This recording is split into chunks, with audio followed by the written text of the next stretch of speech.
Veg curry చేసుకుంటున్నా.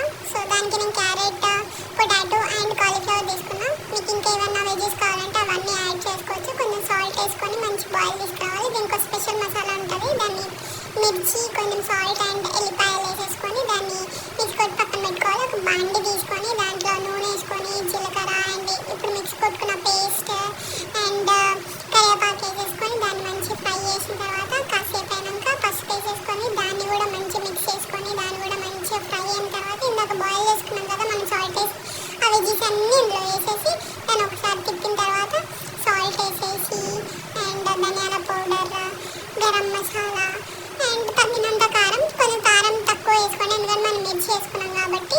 So మంచిగా mix చేసుకొని దాన్ని ఒక 10 minutes రెస్ట్ ఇచ్చి మూత ఇచ్చిస్తే సెట్ అయిపోద్ది. దానిపైన కొరియాండర్ చల్లుకొని ఇక ఫినిష్ చేసుకోవడమే కర్రీ.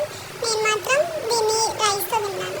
యాక్చువల్గా చపాతీతో బాగుంటుంది, బట్ నేను రైస్తో తిన్నాను. ఒక అప్పడం అండ్ కర్రీ రైస్లో మిక్స్ చేసుకొని తింటే ఉంటుంది, సూపర్గా ఉంటుంది.